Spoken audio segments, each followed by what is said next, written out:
cut across now to a reaction from Mohammad Azharuddin, who's fighting from Jubilee Hills for the Congress. जुड़े और ज़्यादा से ज़्यादा vote डलाएं और लड़ाई झगड़ों से दूर रहें.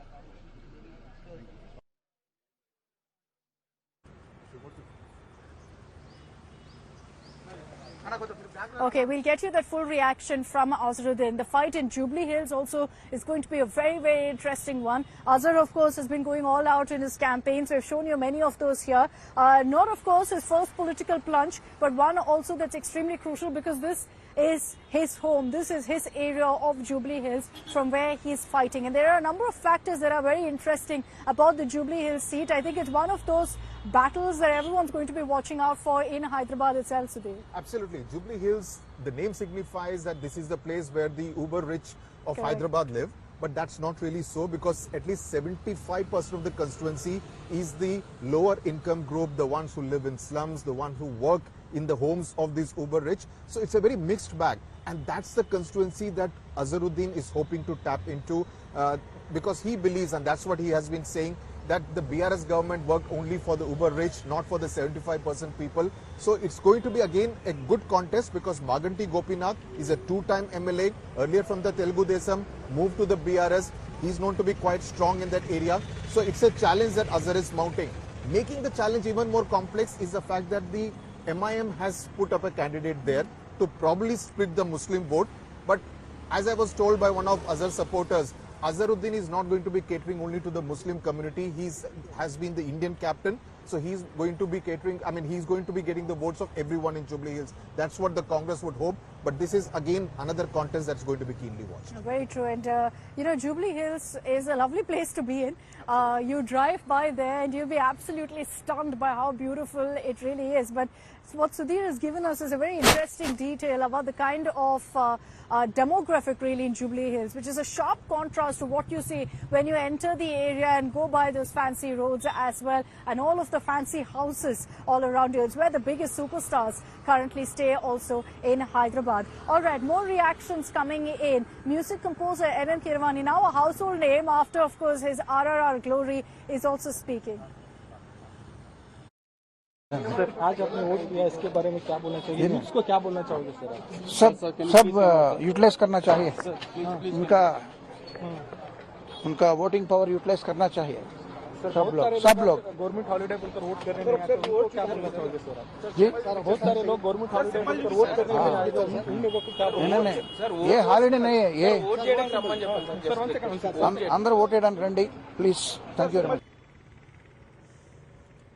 Okay, so appeal saying everyone please come out and vote. At the end of the day, we'll see who really does the Natu on December 3rd and who wins in this particular election. There are, of course, a number of factors to consider as well. We've spoken in great length about Hyderabad and you look at the entire Telangana right now. What's very interesting, Sudhir, is if you look at the map of Telangana and you were to color it based on, who won in 2018 versus now, you'd see that the map is a whole lot of pink.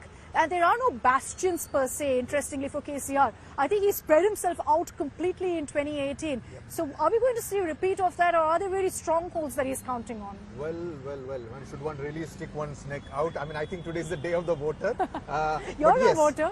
Well, I am a voter, but 2018, yes, was very important because the BRS also won by huge majority in each of the seats they won, because very few seats, I think just about 10 seats were won with a majority of less than 3,000 votes. So 5 of them again going to the BRS. So BRS won big in 2018. This time my suspicion is that the majorities will not be as large as in 2018. And the color of the map is also set to change given the kind of challenge both the Congress and the BJP have mounted against the BRS. So it's going to be a very different and a very interesting kind of a Telangana electoral map after the results come out on the 3rd of December. But yes, what is going to be extremely significant is that while last time the BRS was spread all over, this time the Congress has managed to make inroads in districts like Khammam. Khammam, in fact, was one place where the BRS did not do well. It won only 1 out of the 10 seats. Will the Congress be able to hold on to that strength? Nalgonda is another district of concern. So BRS has its areas of concern, but so does the Congress. Like we mentioned, Hyderabad. Hyderabad, will it be a major a source of worry for the Congress? Will it be able to win seats here? Because I have seen, just to take you back 20 years ago, 2004, Chandrababu Naidu, CEO of Andhra Pradesh Inc., very popular in Hyderabad, but it was the Congress which won most of the seats in Hyderabad in 2004. So the voter, very unpredictable. You can't trust the Telugu voter. Okay, so we'll of course hope that we get that right at least, or at least predict what the Telugu voter is saying with our exit poll coverage also that starts this evening at 6 p.m. right here on India Today with Rahul and Rajdeep. And of course, in 2018, there was no real talk of anti-incumbency. Now, there's huge talk of anti-incumbency, and will it really weigh down the BRS or not? We'll know really on December 3rd, but today it's the voters' day, they're deciding, and can I just say, it's absolutely beautiful here in Hyderabad today. I'm finding it tough to believe that I'm in Hyderabad. I feel like I'm in Bangalore right now, Sudhir. Hyderabad has been giving a run to Bangalore, run for its money to Bangalore, not just in terms of the weather, but also in terms of all the comparisons that are taking place within Telangana and Karnataka, because everyone says post-Karnataka elections, Congress has been on the upswing. Karnataka influence on Telangana. Yeah. So it has brought the weather also with it. You know, there is a lot of competition, I will say, between Bengaluru and Hyderabad. I'm not going to take sides because this is an extremely controversial issue that I don't want to get into. Love both cities. The weather here is absolutely amazing. Images right now on your screens of megastar Chiranjeevi getting set to cast his vote.